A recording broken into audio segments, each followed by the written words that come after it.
সুপ্রিয় দর্শক মণ্ডলী, নতুন নামজারি পদ্ধতির মারপ্যাচে পড়ে দোহারের একজন হতভাগ্য ক্লায়েন্ট প্রথমে চরম ভোগান্তিতে পড়ে। অনলাইন সিস্টেমে আবেদনের জটিলতা এবং সঠিক সময়ে রেকর্ড সংশোধন না হওয়ার সুযোগে স্থানীয় এক জালিয়াত চক্র তার জমি কেড়ে নেওয়ার পায়তারা করে। তারা ভুয়া কাগজপত্র তৈরি করে জমিটি নিজেদের নামে নামজারি করে নেওয়ার প্রচেষ্টা শুরু করে। অসচেতনতার কারণে এভাবেই চোখের পলকে পৈতৃক জমিটি হারাতে বসেছিলেন আমার সেই হতভাগ্য ক্লায়েন্ট। আসলে নতুন নামজারি পদ্ধতির অনেক ভালো দিক থাকলেও সিস্টেমের জটিলতা বা অসচেতনতার সুযোগ নিয়ে অনেক সময় জালিয়াতি চক্র সক্রিয় হয়ে ওঠে। এমন পরিস্থিতি থেকে জমি উদ্ধার করার আইনি পথ কিন্তু খোলা আছে বন্ধুরা। ভিডিওটি দেখলে বিস্তারিত জানা যাবে, তবে সাধারণত এই পরিস্থিতিগুলোতে আইনিভাবে প্রতিকার পাওয়া যায়। সুপ্রিয় দর্শক মন্ডলী, আসসালামু আলাইকুম। নতুন নামজারিতে দুই শ্রেণীর ভূমি মালিকদের নামজারি না পাওয়ায় হারিয়েছে আশা, জমির স্বপ্ন এখন অনিশ্চয়তার ছায়ায়। নামজারি পদ্ধতি বাতিল হয়, দুই শ্রেণীর ভূমি মালিক আর কখনো নামজারি করতে পারবে না। এই সংক্রান্ত বিপদ এড়াতে সমাধান পাবেন ভিডিওর শেষাংশে। কাজেই ভিডিওটি স্কিপ না করে সম্পূর্ণটি দেখার জন্য রিকোয়েস্ট করছি। So let's get started.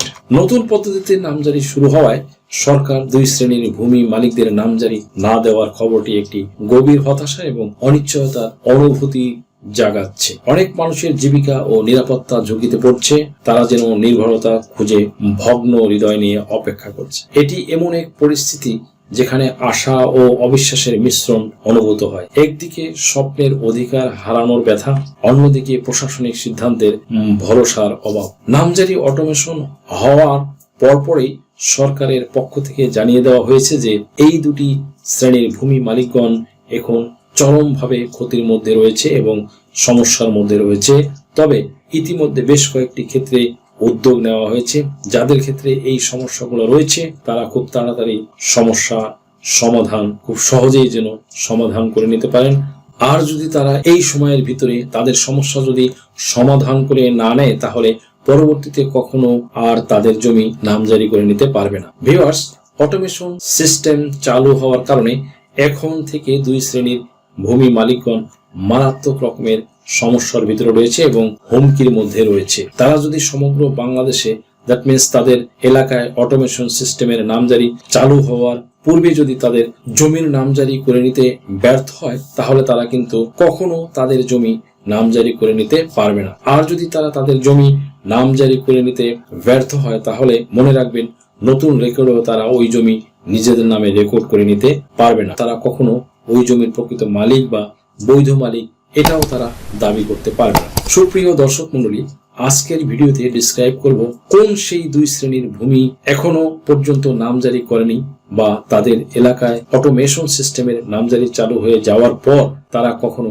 নামজারি করার সুযোগটা পাবে না। এক নম্বরে যারা হচ্ছে দলিল অনুযায়ী জমির মালিকানা লাভ করেছে, সাধারণত নামজারিটা করতে হয়। ভিউয়ার্স, দলিলের যদি চৌহদ্দিতে ভুল থাকে, দলিলে যদি দাগ নম্বরে ভুল থাকে, এমনকি দলিলে যদি মালিকানার ধারাবাহিক বিবরণে ভুল থাকে, এছাড়া ক্রেতা বিক্রেতার ডিটেইলস এর ভিতরে যদি ভুল থাকে, সাক্ষীগণের শনাক্তকারীর বিভিন্ন যে কোনো বিষয়গুলো আছে, এই যে মূল বিষয়গুলো আছে, এই মৌলিক বিষয়গুলো যদি দলিলে ভুল থাকে, তাহলে কিন্তু আপনার দলিল অনুযায়ী আপনি কখনো নামজারির জন্য হাজারবার চেষ্টা করলেও, আবেদন করলেও নামজারি পাবেন না, নামজারি দিবে না। অনেকেই মনে করে যে আমার কাছ থেকে হয়তো সরকার নির্ধারিত যে ফিস, সেই নির্ধারিত ফিস থেকে কয়েক গুণ বেশি পরিমাণে টাকা দাবি করার জন্য, আমার থেকে টাকা আদায় করার জন্য এসিল্যান্ড মহোদয় টেকনিক অবলম্বন করে তার কিছু কর্মকর্তা কর্মচারীদের দ্বারা তৈরিকৃত একটি চক্রের মাধ্যমে আমাকে ভিকটিম বানিয়ে বা আমার কাছ থেকে ভিন্ন কোনো টেকনিক ব্যবহার করে আমার থেকে বাড়তি টাকা হাতিয়ে নিতে চাচ্ছে। ফর দিস রিজন আমার নামজারি আবেদন বারবার রিজেক্ট হয়ে যাচ্ছে। আসলে বিষয়টা কিন্তু সব সময় এরকম হয় না বন্ধুরা, এরকম ভাবার কিন্তু কোনো কারণ নেই। অনেক সময় আপনার ভুলের কারণে আপনার জমির নামজারি হয় না, এই বিষয়টাও কিন্তু আপনাকে ভালোভাবে বুঝতে হবে। সুপ্রিয় দর্শক মণ্ডলী, আপনার দলিলটা সম্পাদনের সময় কিন্তু আপনাকে অবশ্যই সতর্কতা অবলম্বন করে শতভাগ নিশ্চিত হয়ে তারপরে দলিলটা রেজিস্ট্রেশন করতে হবে যে এই দলিলের সামান্য পরিমাণে একটি ওয়ার্ডের উপরে নাই দলিল তৈরি হয়ে যাওয়ার পর আপনি যখন দলিলটা হাতে পান তখনই কিন্তু আপনার নামজারি কার্যক্রম শুরু করতে। আপনি চাইলেই দলিলের মূল কপি আপনার হাতে পাওয়ার পূর্বেই দলিলের সার্টিফাইড কপি বা নকল উঠিয়ে নিয়েও আপনি কিন্তু নামজারির জন্য আবেদন করতে পারবেন। এর জন্য বর্তমানে অটোমেশন সিস্টেম চালু না হলেও আপনার এলাকাতে আপনি কিন্তু অনলাইন প্ল্যাটফর্ম অর্থাৎ কোনো কম্পিউটারের দোকানে থেকে আপনি অনলাইনে land.gov.bd এই ওয়েবসাইটে প্রবেশ করে আপনি নামজারির জন্য আবেদন করতে পারবেন। এই ক্ষেত্রে মনে রাখবেন যে আপনার দলিলে যদি কোনো তথ্যগত ভুল না থাকে তখন আপনি সরকার নির্ধারিত যে ফিস এই টাকার ভিতরেই আপনি নামজারি করে নিতে পারবেন। কোনো কর্মকর্তা কর্মচারী আপনার কাছ থেকে বাড়তি টাকা গ্রহণ করতে পারবে না। বন্ধুরা, আপনি যখন নামজারির জন্য আবেদন করবেন তখন এসল্যান্ড মহোদয় আপনাকে নামজারি প্রদান করে দিবেন।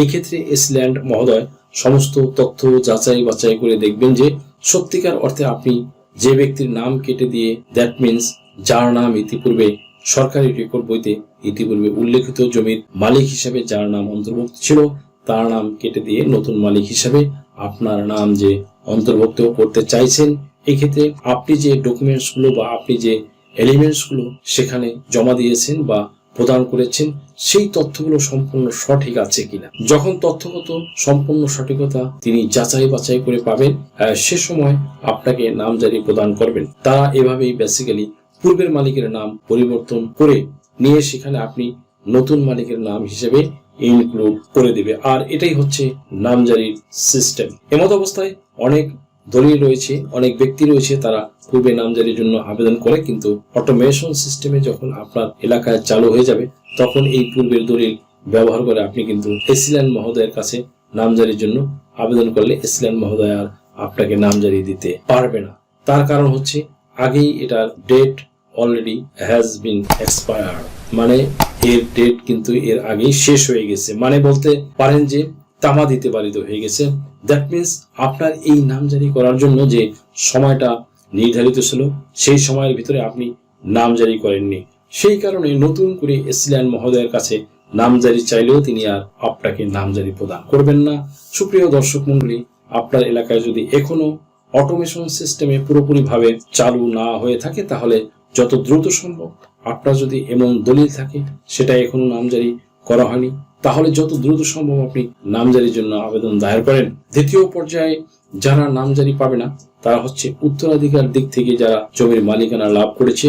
সাধারণত এই উত্তরাধিকারের দিক থেকে যারা জমির মালিকানা লাভ করে এরা কিন্তু অনেক ক্ষেত্রে অসচেতন হয়ে থাকে, এরা যথেষ্ট সতর্কতা অবলম্বন করে না। উত্তরাধিকার সূত্রে মালিকানা যারা পেয়ে থাকেন এরা যদি সকলে মিলে এবং নামজারির জন্য আবেদন দায়ের করে তাহলে এসল্যান্ড মহোদয় এদেরকে নামজারি দিবে। পূর্বের সরকার যারা ক্ষমতায় ছিল, এমনকি তারও পূর্বে যারা ছিল, এভাবে নামজারি প্রদান করার কোনো সিস্টেম ছিল না। কিন্তু বর্তমান যে সরকার, নতুন সরকার এক্ষেত্রে অত্যন্ত সহায়ক এবং আন্তরিক হওয়ার কারণে তিনি দেখেছে যে প্রত্যেক দিক থেকে বা পারিবারিক সূত্রে যারা সম্পত্তির মালিকানা লাভ করে কিংবা ওয়ারিশ সূত্রে তারা সাধারণত অসচেতন এবং বেশিরভাগ ক্ষেত্রে একজন যদিও সচেতন বা কনসাস হয়, অন্য ওয়ারিশরা হয়তো অসচেতন হয়।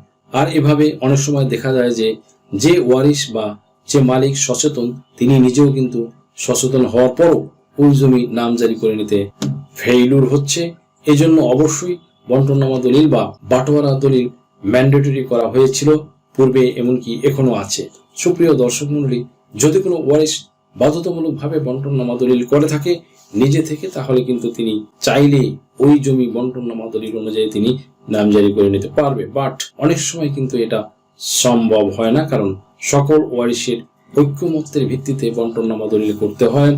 আর সকল ওয়ারিশের উপস্থিতি নিশ্চিত করার মাধ্যমে বন্টননামা দলিল করাটা কিন্তু খুব একটা সহজ বিষয় নয়, এবং যার কারণে দেখা যায় যে অনেকে আছে যে তার ইচ্ছা থাকা সত্ত্বেও সে কিন্তু বাটোয়ারা দলিল করে দিতে পারে না। যদিও মামলা দায়ের করার মাধ্যমে বন্টননামা দলিল তৈরি করে নেওয়ার একটা সুযোগ বাংলাদেশে আছে, এখানেও কিন্তু সমস্যা ছিল। মানে পূর্বে যারা ক্ষমতায় ছিল তারা কিন্তু এই বাটোয়ারা মামলাটিকেও দীর্ঘায়িত করত এবং বিলম্বিত বা লেন্দি করত।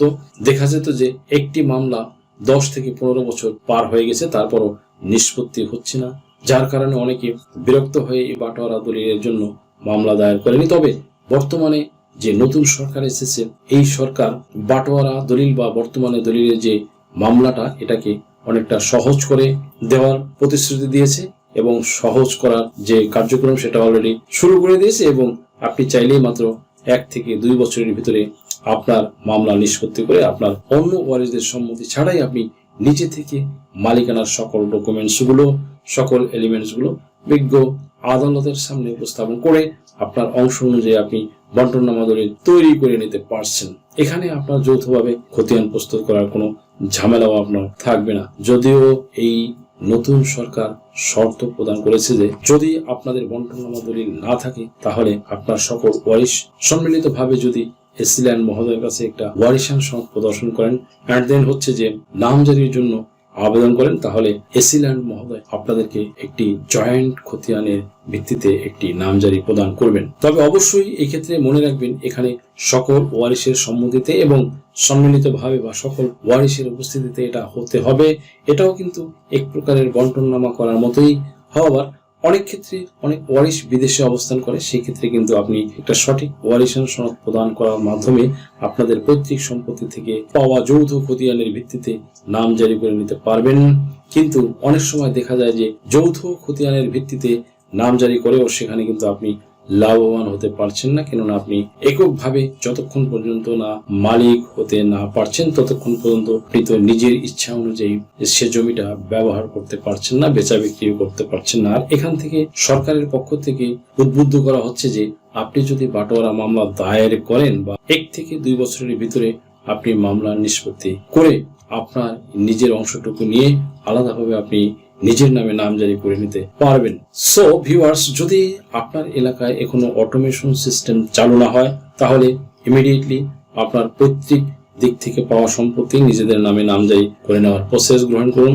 নতুবা যখন অটোমেশন সিস্টেম চালু হয়ে যাবে তখন কিন্তু আপনি চাইলেও আর এসিল্যান্ড মহোদয়ের কাছে নাম জারি করে নিতে পারছেন না। এমনকি আপনার তখন সকলে সম্মিলিতভাবে উদ্যোগ গ্রহণ করলেও কিন্তু এসিল্যান্ড আর নাম জারি করে দিতে পারবেন না, তখন তার অক্ষমতা থাকবে। অটোমেশন সিস্টেমে তখন স্বয়ংক্রিয়ভাবে নাম জারির জন্য নতুন দলিল যেগুলো হবে সেগুলো অটোমেশন সিস্টেমে স্বয়ংক্রিয়ভাবে নাম জারি প্রদান করা হবে। সুতরাং ভিউয়ার্স, বেসিক্যালি এই 2 শ্রেণীর ভূমি মালিক চরম বিপদের মধ্যে রয়েছে। তাই ইমিডিয়েটলি আপনারা অটোমেশন সিস্টেম চালু হওয়ার পূর্বেই নামজারিটা করে নেন। পরবর্তীতে কিন্তু আপনারা কখনো আর নিজেদের নামে নামজারি করে নিতে পারবেন না, তেমনি মালিকানাও আপনারা ধরে রাখতে পারবেন না। আর যদি বিডিএস জরিপ শুরু হয়ে যায়, বিডিএস জরিপে যদি একবার যদি আপনার সেই নাম যদি ডিসপ্লেস হয়ে যায়, অন্যজনের নামে হয়ে যায়, নামজারি করা আরো ইম্পসিবল হয়ে যাবে। দ্যাটস ওয়াই আপনারা আশা করি বুঝতে পেরেছেন যে কোন 2 শ্রেণীর জমি নামজারি আর দেওয়া হবে না। সকলে ভালো থাকুন, সকলে সুস্বাস্থ্য কামনা করে এখানেই শেষ করছি। আল্লাহ হাফেজ।